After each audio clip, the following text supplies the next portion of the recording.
setengah jam kali rokok kan. Tapi bila kita berjemaah tak boleh. Kita tak boleh sebab menurut imam itu wajib. Ni kita sujud panjang subhanallah subhanallah tu imam dah tahiyat akhir lah. Kalau imam dah tahiyat nak bagi salam apa kita tu sujud ni. Tak betul tu.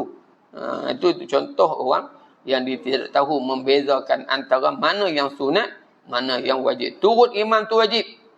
Turut imam tu wajib. Walaupun kita baru subhana rabbil a'la dah. Selesai dah tu. Selesai dah tu sunat. Maka jangan kita panjang-panjangkan. Kalau kita nak sujud panjang, kita semayang seorang-seorang. Contoh tu. Kemudian kita selalu tu kalau orang perempuan. Bila dia tidak tahu contoh. Dia sepatutnya dalam keadaan uzur. Haram menunaikan semayang. Haram menunaikan semayang. Tapi dia nak semayang kok. Uish, mana boleh Ustaz tak semayang? Dosa, masuk neraka. Semayang juga. Tentu tu. Nak semayang juga. Tak boleh Ustaz. Makcik ni tak senang duduk kalau tak semayang. Memanglah wajib semayang. Tapi bila dalam keadaan uzur, haram menunaikan semayang. Orang yang uzur, semayang masuk neraka. Orang yang tak uzur, tak semayang masuk neraka. Beza tu. Orang tak uzur, tak semayang tu masuk neraka. Orang yang uzur, semayang tu masuk neraka. Itu penting. Baik. Di situlah terletaknya kemuncak bahaya dan mudarat yang tidak terhingga bagi orang-orang yang jahil. Tidak mustahil mereka akan terjebak dengan perkara-perkara yang boleh menarik mereka kepada kufur. Na'udzubillah. Disebabkan kejahilan. Tok Guru Haji Abdul Hadi Awang tuan-tuan, dia tulis satu kitab Muqaddimah Aqidah Muslimin. Bekas Mufti Sabah almarhum Allahumma salli ala Muhammad Datuk Sa'ad Ibrahim. Dia tulis kitab Aqidah Ahlussunnah wal Jamaah. Tok Guru kita tulis kitab Muqaddimah Aqidah Muslimin. Dua-dua kitab ni dalam siapa yang baca Mastika Hadis pun ada. Dinyatakan perkara-perkara yang boleh membatalkan iman melalui perkataan, perbuatan ataupun i'tiqad. Perkataan, ramai kalau orang perempuan, remehlah aku pakai tudung ni panas. Bila kita tegur dia, kak, pasal apa tak tutup aurat ni? Alah Ustaz, kubur masing-masing. Tu ucapan yang orang tak, dia enggak biasa, tapi dia tak tahu itu ucapan yang boleh membatalkan iman. Apalagi bila kita sebut bab undang-undang Islam, hudud, hudud ni ketinggalan zaman lah. Macam tu. Berapa ramai orang tak tahu. Tu contoh perkataan. Begitulah perbuatan. Perbuatan ialah antara perkara yang membatalkan iman, ialah melakukan upacara ibadat agama lain. Tu, penggal tu, berapa ramai tu? Duk pergi kacau susu pula. Itu duk kacau susu tuan-tuan, itu perkara yang batalkan iman. Dia buat boleh lah, tak apa. Kita toleransi, kita meraihkan sahabat-sahabat kita, apa salahnya? Dia lain tuan-tuan. Jangan. Kita memanglah nak raih kawan-kawan kita tu. Sebab sebagai salah satu kita nak tunjuk kata Islam ni adalah agama damai. Tapi janganlah sampai dia kacau susu pun kita pergi kacau susu. Dia buh tandir, kita buh tandir juga.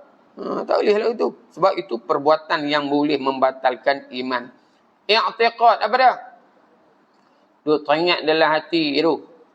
Ingat tahun depan nak jadi kafir. Nauzubillah, jangan. Cemuh yang duduk dalam Islam ni. Dalam hati lah. Itu juga boleh membatalkan iman. Tu kena mengaji lah tu. Banyak kitab-kitab tu. Sebab tu orang ramai mengaji. Rukun iman. Kan? Rukun iman. Percaya pada Allah. Lepas tu berhenti lah. Dia tak sampai kepada bab perkara-perkara yang membatalkan. Ramai orang tak mengaji bab perkara yang membatalkan iman. Begitulah contoh. Kalau kita semayang. Syarat wajib semayang. Syarat sah semayang. Rukun semayang. Habis. Perkara batas semayang tak belajar. Tak sah semayang tu. Kena belajar perkara yang membatalkan. Bagaimana orang yang tak belajar perkara membatalkan semayang. Semayang dia tidak diterima. Kenapa? Dia terdedah. Dia mana tahu. Tak pergi di tengah semayang sembang lah. Dia semayang kentut lah. Apa hang kentut? Apa salahnya nak kentut? Kan tahan kentutnya dia boleh penyakit pula. Berujah lagu tu. Bukan susah. Itu jahil. Samalah perkara-perkara yang batal. Lepas tu dia sebut ni. Orang yang jahil. yang paling bahaya sekali, menyebabkan dia ni tuan-tuan terdedah kepada kekufuran. Baik. Ataupun mungkin sekali perkara itu sendiri adalah kufur. Sebagaimana ternyata dari hal dan keadaan mereka. Ataupun jika diperhatikan perbuatan dan percakapan mereka. Kita sebut jasad.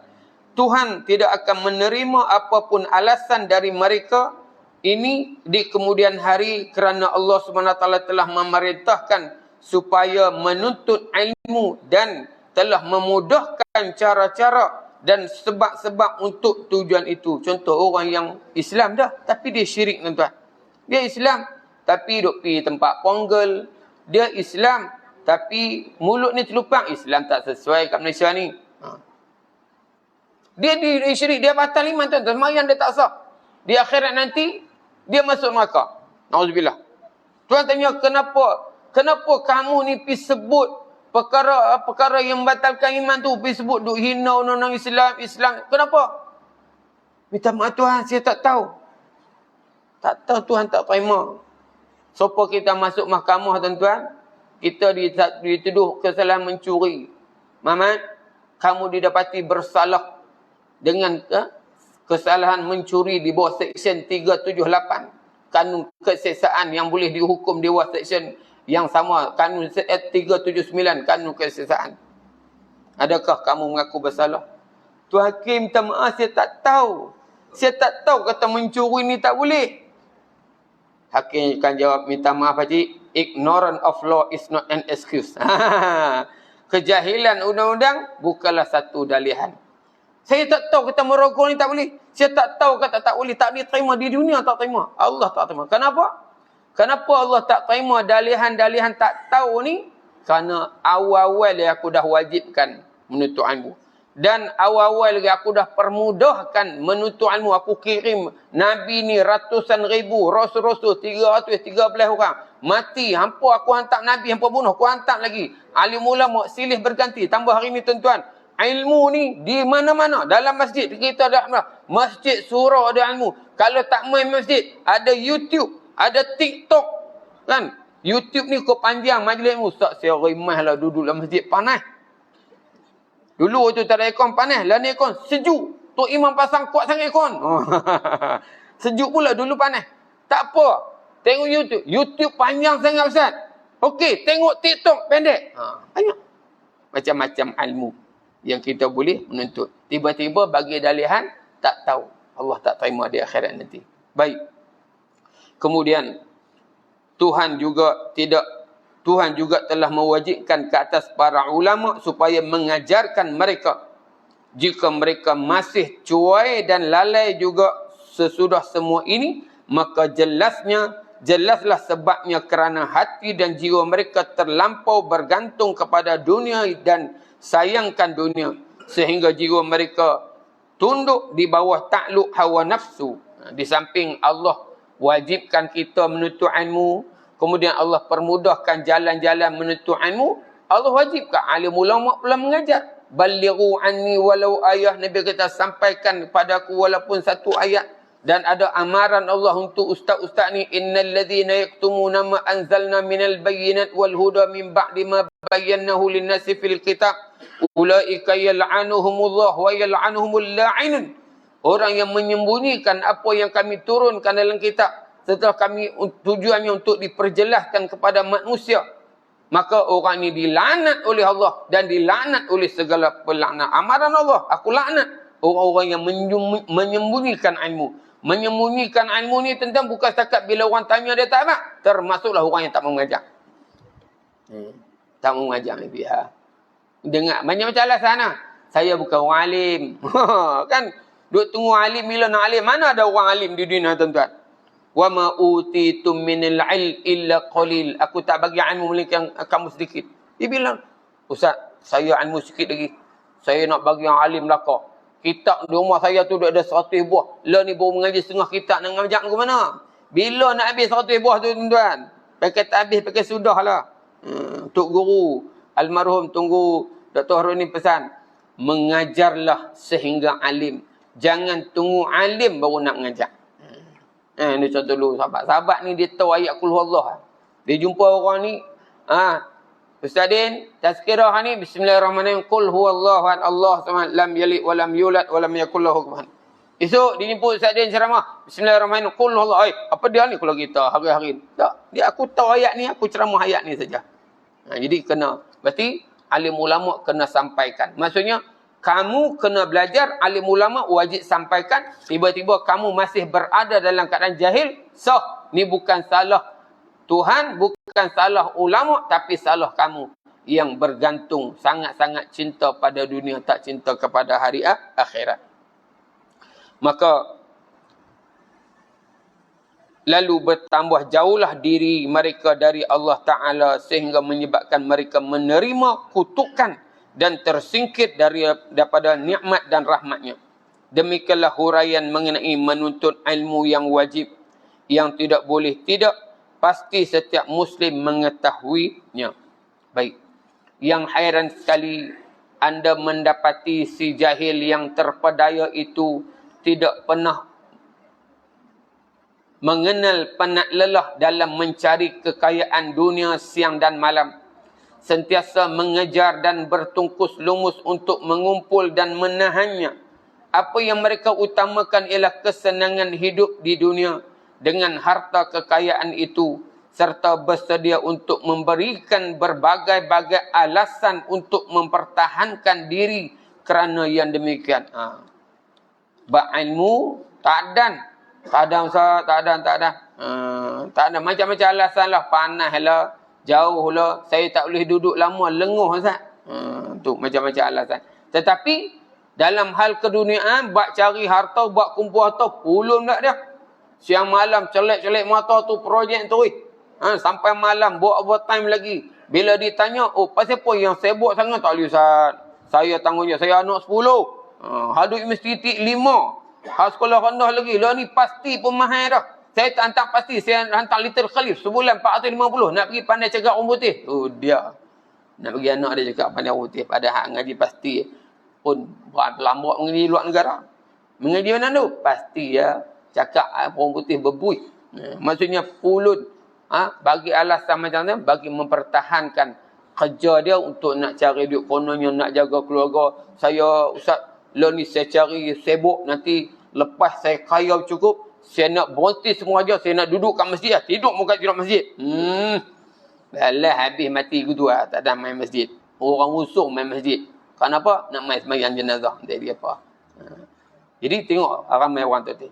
Dia sanggup sibukkan diri dia untuk bekerja mencari keduniaan, tapi dia tak mau sibuk untuk nak cari menuntut ilmu. Sedangkan menuntut ilmu tu wajib. Menuntut ilmu ni wajib aini. Adapun bekerja tu wajib kifayah saja. Dia beza tu. Maksudnya kena. Sebab itulah tengok Sayyidina Abu Hurairah. Sayyidina Abu Hurairah 3 tahun dia masuk Islam, tak bekerja apa tuan-tuan. Tak bekerja apa.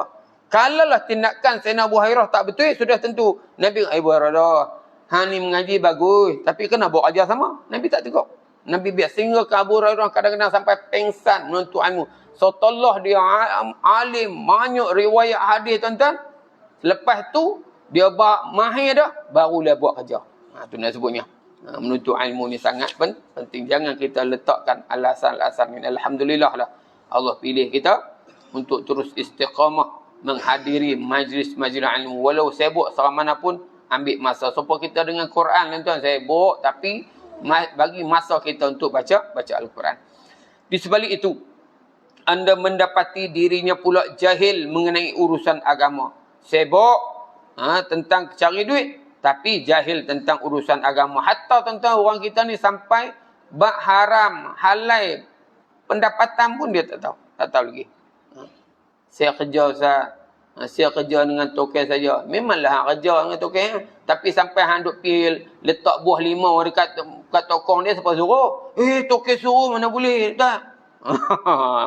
Buah limau kena lawan lah sikit. Ada orang kerja tuan-tuan, dia tak dibenarkan main Jumaat. Tak boleh lawan.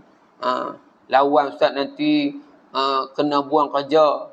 Buang kerja memudaratkan saya dan keluarga saya pula. Tu dia bagi alasan gitu. Ni ramai. Dia tak tahu. Jahil tentang urusan agama. Tidak pernah meluangkan masa untuk menuntut ilmu. tidak suka hadir dalam majlis-majlis para ulama agar dapat mempelajari sesuatu hukum agama. Kita duduk ni tuan-tuan tahu. Contoh kita dengar benda apa hak kita tak faham. Lepas ni kalau malu nak tanya ustaz depan-depan ni, lepas lagi pegang tangan ustaz. Boleh tak saya nak tanya kat ustaz satu? Ada orang tuan-tuan yang tuan-tuan, orang yang dah dewasa ni umur 40 lebih. Dia main pegang tangan nak tahu tanya ustaz. Nak tanya ustaz ni. Kita niat ambil air semayang tak mana tak? Tu dia tuan-tuan. Kita pun tak cakap kita abang elok. Takkan kita tanya apa ni? Nak mati esok lusa pun? Tak. Anak akan jawab dengan elok. Sama anak-anak kita ni kalau kita tanya pun kita jawab elok-elok. Bapa? Dia bukan tahu.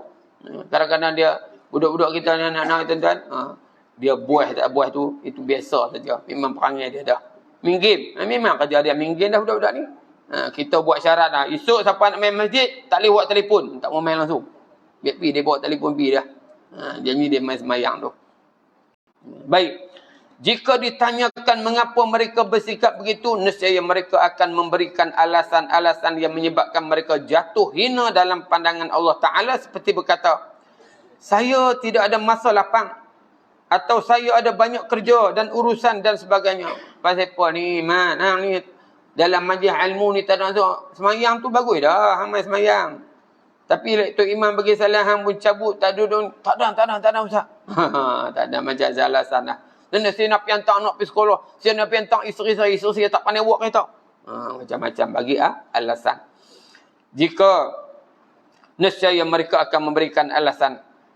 Kemudian padahal Allah Ta'ala yang kepadanya wajib kita memuji telah membukakan jalan untuk mereka menuntut ilmu dari para ulama sedang mempelajari sekadar fardu ain dari hukum-hukum agama tidaklah memerlukan belanja yang besar. Ni tuan-tuan main pagi ni.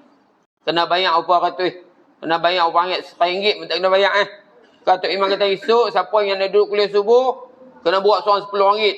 Siapa tak buat tak boleh main dengar. Ada. Pihak masjid keluar duit belakang tuan-tuan. Main mengaji free ya. Ustaz pun tahun ni tak kira sebelum balik bagi ke anak seorang RM10. Tidak, tak halal ilmu. Tak ada tak minta. Tak minta. Maksudnya mudah Allah Subhanahu Wa Taala bagi kita tuan-tuan ilmu. Tok guru kita tuan-tuan, tengok tok guru Haji Makli dia cerita dia pergi belajar kat dekat belajar saja dekat di Iraq tu berapa? 16 tahun. Susah tuan-tuan pergi belajar sana. Nak makan pun susah, jauh daripada mak ayah tapi belajar. Balik. Apa tu sekarang ni tuan-tuan, dia main daripada Perlis main mengajar tu. Tapi yang ada sedihnya tak ramai yang pergi mengaji. Tu guru pergi mengaji pas Iraq tu 16 tahun. Sekarang dia pergi nuntut ilmu. Sekarang dia main nak bagi ilmu kat kita. Orang tak pergi. Rugi lah. Rugi. Baik. Akan tetapi, jika perkara itu dari urusan dunia, maka untuk mendapatkan barang yang sedikit saja, sudah perlu membayar belanja yang banyak. Dunia tuan-tuan. Tui batu pun ada harga lah ni. Kan? Ada ke tui batu? Tui batu tu. Batu Pelambak tapi tak ada Cina nak bagi saja kat kita. Kena bayar belakang. Semua kena bayar. Masuk tandas nak buang tik pun RM5 lah ni. Barang dunia. Ilmu. Allah Rabbi pemurahnya. Ni Rahman Allah SWT. Rahman Rahim. Allah bagi ilmu kita free. Apa nak dapat dunia semua kena bayar. Tapi orang rela sanggup keluar duit tuan-tuan. Nak tengok baru ni nak tengok apa? Nak tengok konsert apa pink? Sampai paling murah RM380. Hak setengah RM1,000 tuan-tuan. Anak-anak kita yang jadi student universiti tuan sanggup guna wang PTPTN untuk apa? Bayar tiket harga RM1,000 nak pergi tengok konsert Korea saja. Penin Nabi tuan-tuan. Ada seorang tu tuan-tuan boleh jumpa artis Pak Jin apa tahu. Kita pun tak naik nama artis ni. Syahrukh Khan kena Boleh jumpa artis Korea tuan-tuan. Siap sujud syukur. Alhamdulillah Tuhan. Kau izinkan aku berjumpa dengan artis Korea. Ini memang teruk ni tuan. Ini masyarakat hari ni tuan-tuan. Dah rosak dah. Baik. Jelaslah si jahil itu telah tertarik pada urusan dunia. Kerana hatinya telah mati. Sebab itulah ia berani memperkecil-kecilkan urusan agama serta meringan-ringankan urusan akhirat. Sedangkan perkara menuntut ilmu ni perkara yang penting. esok ada. Esok boleh mengaji. Kat YouTube pun boleh dengar. Macam-macam. Ia melihat keperluannya kepada mata benda dunia itu sentiasa hadir di hadapan mata. Manakala keperluannya kepada ilmu agama masih jauh dan hampir-hampir tidak ada. Memang benar. Kerana ia tidak akan memerlukannya dan tidak akan merasakan manfaatnya, melainkan sesudah mati. Sedang ia kini dalam lalai, lupa selupa-lupanya akan mati. Ia lupa selupa-lupanya akan apa yang berlaku sesudah mati. Kerana ia jahil dan tidak berilmu. Dia tak tahu ni tuan-tuan. Ni hak kita duk mengaji ni. Bila nak guna? Lepas mati nanti. Orang jahil, dia tak tahu. Dia duk ingat mati ni jadi tanah. Ha? Orang duk kata sebut. Lepas duk kata seksa kubur. Ish, pok saya duk korek kubur. Tak pernah dengar apa pun. Korek-korek jumpa tulang. Korek-korek jumpa kain putih. Tu je tak pernah jumpa malaikat pun. Betul-betul. Dia jahil gitu tuan-tuan. Jadi lepas tu yang tak percaya tu. Sebut tentang soal kubur, muka dan nakir. Kan? Bila kita pergi talqin. Tok Imam duk talqin pun duk talqin pada orang mati kan. Abdullah bin Aminah, ketahuilah kamu bahawa mati itu sebenar, soal muka nakir itu sebenar, seksa kubur itu sebenar. Orang hak duduk atas kubur ni leh sambil sokok. Kena duduk teribai ke atas tu. Orang atas kubur, hampa pun akan turun dalam kubur ni juga nanti. Boleh disentak sikit. Tok terus untung rokok. Baik. Allah SWT telah mengingatkan kita tentang manusia yang bersifat demikian di dalam firman-Nya, a'udzubillahi minasyaitonirrajim. Walakin aktsaran nasi la ya'lamuna zahiran minal hayatid dunya wa hum 'anil akhirati hum ghafilun. Surah Ar-Rum ayat 6 sehingga ayat ke-7. Artinya, tetapi kebanyakan manusia tiada mengetahui. Mereka mengetahui yang lahir dari kehidupan dunia ini, sedang mengenai hal akhirat mereka lah lalai. Ramai orang tuan-tuan, dia nampak hal dunia saja. Ulama bagi contoh orang kafir tuan-tuan. Bila dia perang, dia nampak apa? Dia nampak senjata, dia nampak kereta tank, dia nampak helikopter Apache dia. Tapi dia tak nampak pertolongan Allah Subhanahu wa taala. Lepas tu Yahudi perang dengan orang muda Palestin, guna senjata canggih, tapi Palestin guna batu. Tapi Allah bagi kemenangan kepada muda Palestin. Berkatalah Al-Hasan Al-Basri radhiyallahu anhu, oleh kerana terlampau kenal benar akan dunia ini dan urusannya, seseorang boleh meneka berapa beratnya satu dirham tanpa melihat. Tetapi jika ditanya tentang syarat-syarat bersuci dan sembahyang, ia akan menggelengkan kepala kerana tidak tahu. Punya mahir tuan-tuan. Tengok emas ni. Oh ni emas ni. Emas 916 ni. Oh ni emas ni 999. Kenal sampai 100. Punya mahir. Tapi bila tanya perkara yang batalkan semayang, jauh pala. Tak tahu. Semayang pun ada batal. Jenuh lagu tu tuan-tuan. Kesimpulannya, bahawa kejahilan itu adalah pokok segala kecelakaan dan bala, baik di dunia maupun di akhirat.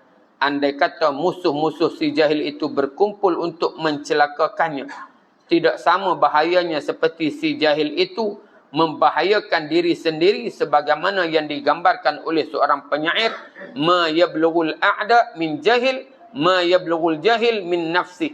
Apalah yang dapat dibuat oleh musuh terhadap si jahil itu, tidaklah lebih dengan apa yang dibuat si jahil kepada dirinya sendiri. Maksudnya, mudarat jahil ni terhadap diri lebih besar lagi mudarat musuh terhadap diri dia sendiri. Kalau di segi keselamatan tuan-tuan. Keselamatan ni orang yang guna telefon. Dia kata apa? Orang yang menggunakan telefon 40 kali bahaya. 40 kali lebih bahaya daripada peminum arak ni. Mabuk. Orang yang mabuk, drink, memandu ketika mabuk ni, memandu ketika menggunakan telefon ketika memandu 40 kali lebih bahaya daripada memandu ketika mabuk. Tu sama kita sebut ni. Orang yang jahil ni sangat bahaya lagi. Dan satu lagi disebut, wa fil jahli qabla al-maut mautun li ahli fajasaduhum qabla al-qubur. Si jahil itu telah pun mati meskipun ajal belum menjemputnya. tubuhnya itulah kubur meskipun ia belum dikuburkan. Itu sindiran penyair. Orang yang jahil ni dia sebagai dia dah mati ya. Bukan mati tubuh tu, tapi mati hati dia. Tambahan pula kejahilan yang tercela pada umurnya ialah apabila seseorang itu jahil terhadap kewajipan-kewajipan yang diperintah oleh Allah Subhanahu Wa Taala mengetahuinya. Kamu kena tahulah ni kita nak puasa ni, kena tahu hukum, kena tahu perkara yang batalkan, kena tahu hak mana sunat, apa amalan-amalan yang kita kena buat. Awaslah wahai saudara-saudara sekalian, jangan sampai jadi jahil macam itu sekali. Selamatkanlah dirimu daripada belenggu kejahilan kepada cahaya ilmu pengetahuan. Tidaklah wajib anda meluaskan dirimu dalam ilmu pengetahuan, tetapi yang wajib anda mempelajari kadar yang perlu, yang tidak anda mesti mengetahuinya. Mengaji ini tentang kalau kita tahu orang awam ni, bukanlah sampai jadi alim, tapi sekadar yang kita perlukan. Kalau kita nak semayang ni, apa perlu kan? Dari segi mandi, bertaharah, kemudian berwudu, pakaian tu benar-benar basic bagi membolehkan ibadat kita ni diterimakan oleh Allah Subhanahu Wa Taala. Dalam puasa begitu juga, dalam ilmu tauhid, ngaji sekadar keperluan kita. Maksudnya benda-benda yang asas yang menjadi fardhu ain itulah yang wajib kita pelajari. Wallahu alam. Aqulu qawli hadza astaghfirullahal azim li wa lakum wa lisairil muslimin wal muslimat. Assalamualaikum warahmatullahi wabarakatuh. Sedikit tentang perkembangan projek ni. Alhamdulillah kita dah mula projek pembinaan dewan kita. InsyaAllah bulan puasa ni anda akan bawa sijil wakaf. Kita buat wakaf sebatang haibim tu bernilai RM1,200. Kemudian stam dan puting bernilai RM800.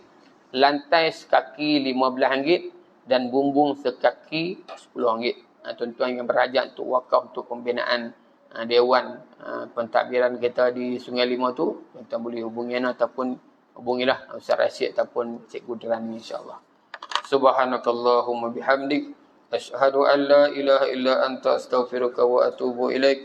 Bismillahirrahmanirrahim. Wal 'asril insana lafi khusr illa alladhina amanu wa 'amilus solihat wa tawassaw bil haqqi wa tawassaw bis sabr. Shadaqallahul azim.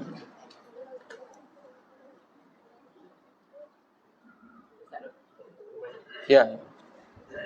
Assalamualaikum warahmatullahi wabarakatuh.